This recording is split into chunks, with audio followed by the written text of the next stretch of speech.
Salve palestrinos! Bom, vamos comentar um pouco aqui sobre a estreia do Palmeiras na Libertadores, que como todos já bem sabem, não foi com o resultado que nós gostaríamos, apesar de que podemos dizer que foi um resultado esperado. Afinal de contas, jogando na altitude com um time completamente reserva, era muito difícil a gente voltar com outro resultado que não fosse a derrota. Mas apesar de tudo isso, eu vi muita discussão sobre se a estratégia foi a correta de mandar os reservas lá para a Bolívia e ficar concentrado na final aqui do Paulistinha. No meu entender, foi a estratégia correta, porque mesmo com os titulares, não era garantia de que nós conseguiríamos um resultado melhor, porque, como todo mundo sabe, na altitude pouco importa, não, importa menos a qualidade técnica e muito mais a questão física de preparo e como os jogadores conseguem se adaptar ao ar rarefeito. Então, mesmo eu diria que o time titular ou time reserva,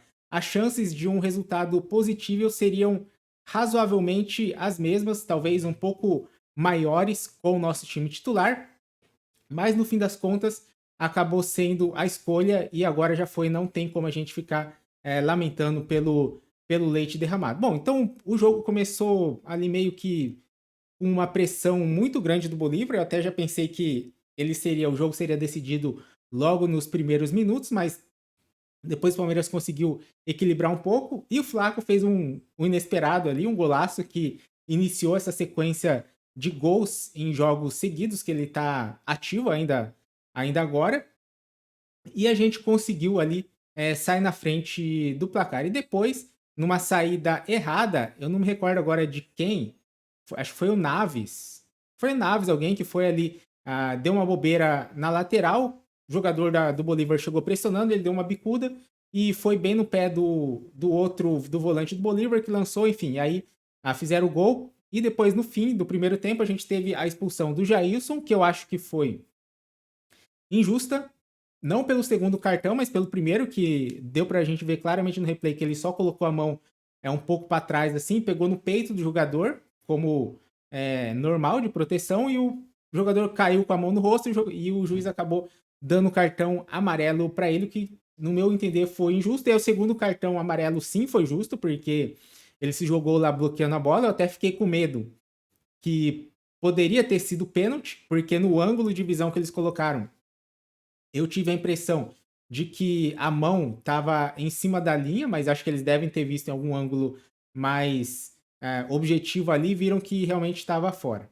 E aí acabou não adiantando muito, né? Porque ele foi expulso, ele seria expulso de qualquer maneira, foi expulso, não foi pênalti, mas se não me engano, logo na sequência da falta, teve escanteio, e aí saiu o gol. E nessa hora a gente já meio que ah, jogamos, não diria que a gente jogou a toalha, mas nós já ficamos muito menos esperançosos de um resultado que poderia ser melhor. Mas como sempre, muitas vezes acontece em jogos do Palmeiras, que eu tenho vontade de parar de assistir para, sei lá, e aproveitar, fazer outra coisa. Logo no início do primeiro tempo, a gente teve as esperanças reacendidas com a expulsão do jogador do Bolívar, só que aí ficou naquele jogo morto. O Palmeiras perdeu umas duas ou três oportunidades ainda. No primeiro tempo, a gente perdeu uma oportunidade com o Breno Lopes.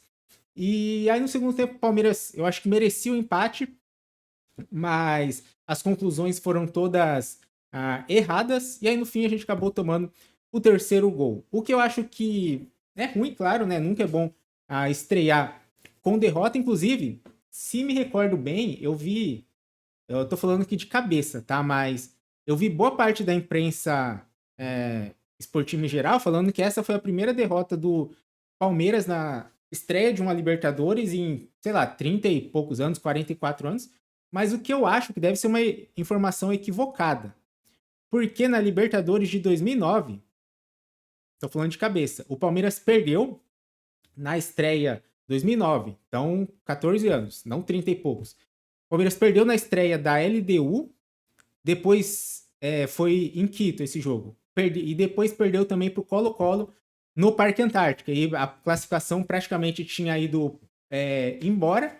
E tinha um Sport também nesse grupo. Então era Palmeiras, LDU, Colo-Colo e Sport. Palmeiras perdeu para LDU em Quito, perdeu para o Sport, para o Colo-Colo em casa e depois conseguiu a classificação heróica ali Se não me engano, o Palmeiras ganha, acho que com o Sport ele ganhou na Ilha e empatou em casa, ganhou da LDU em casa e ganhou do Colo-Colo também lá no Chile com aquele golaço do Cleiton Xavier. Então a imprensa acho que deve rever os conceitos, porque se eu, que não sou jornalista, tenho esse conhecimento, que em 2009 o Palmeiras começou a caminhada com 2 derrotas, eu acho que eles também deveriam saber.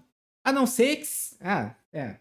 A não ser que eles considerem que em 2009, acho que o Palmeiras veio da fase preliminar, que foi um jogo contra algum time da Bolívia ali, que o Palmeiras ganhou acho que de 1-0 em casa, e não, 6-1 em casa, e fora empatou, ganhou de 1-0. Talvez seja por isso que eles não considerem a estreia com derrota, mas a estreia na fase de grupos de 2009 foi com derrota. Então retiro o que disse, talvez eles que estejam certos e errados. Se bem que jornalista esportivo, na maioria das vezes, está errado. Bom, mas então é isso. Estreamos com derrota. Agora a gente tem um jogo hoje, no dia que eu estou gravando esse vídeo, 20 de abril, jogo contra o Cerro Porteño, que é crucial para a gente conseguir a classificação em primeiro lugar do grupo, porque agora a gente precisa ganhar todos os 3 jogos em casa e conseguir uma vitória fora contra o Cerro ou então contra o Barcelona de Guayaquil. Estou confiante para a vitória, as 3 vitórias em casa, eu estou bastante confiante. Só os jogos fora que a gente vai ter que ver como o time se desenvolve, mas eu acho que tanto contra o Cerro como contra o Barcelona fora de casa, as nossas chances de vitória são boas, porque não tem altitude, os times são relativamente inferiores ao Palmeiras, então nós temos uma certa chance de conseguir fechar o grupo aí uns 12, 13 pontos ali para conseguirmos a classificação sem muitos sustos. Bom, mas é isso, o vídeo vai ficando por aqui. Muito obrigado por quem assistiu e até a próxima. Falou!